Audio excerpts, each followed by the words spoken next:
Hi, welcome to UTV. Cricket ఫ్యాన్స్కు star cricketer Virat Kohli big shock ఇచ్చాడు.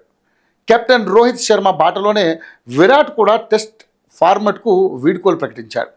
ఈ మేరకు తన ఇన్స్టాలో సుదీర్ఘ భావోద్వేగభరితమైనటువంటి పోస్ట్ చేశాడు విరాట్ కోహ్లీ. 14 ఏళ్ల పాటు భారత్ తరపున టెస్ట్ క్రికెట్కు ప్రాతినిధ్యం వహించడం తనకు చాలా గర్వకారణంగా ఉందని పేర్కొన్నాడు. కెరీర్లో 123 టెస్ట్ మ్యాచ్లను ఆడిన విరాట్ కోహ్లీ 9,230 పరుగులు సాధించాడు. కోహ్లీ ఇన్స్టాలో 14 ఏళ్ల క్రితం తొలిసారిగా టెస్ట్ క్రికెట్ జెర్సీని ధరించాను. ఈ ఫార్మెట్ నన్ను ఇంత దూరం తీసుకెళ్తుందని ఎప్పుడూ ఊహించలేను. ఇది నన్ను చాలా పరీక్షించింది. జీవితానికి సరిపడా పాఠాలను కూడా నేర్పించింది.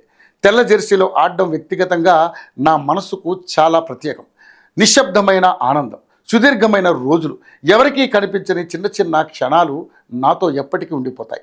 అలాంటి ఈ ఫార్మాట్ నుంచి దూరం అవ్వడం తేలికైంది కాదు, కానీ నా నిర్ణయం సరైనదే అనిపిస్తుంది. ఈ ఫార్మాట్ కోసం నేను ఎంతో ఇచ్చాను.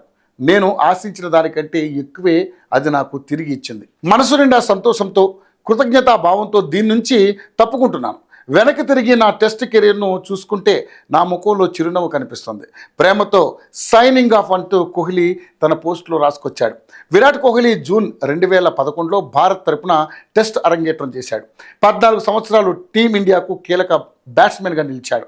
ఈ కాలంలో అతను 129 టెస్ట్ మ్యాచ్ల్లో 210 ఇన్నింగ్స్లో 46.85 సగటుతో 9,230 పరుగులు చేశాడు. కోహ్లీ టెస్టుల్లో 30 సెంచరీలు, 31 హాఫ్ సెంచరీలు చేసిన గొప్ప ఘనతను సాధించాడు.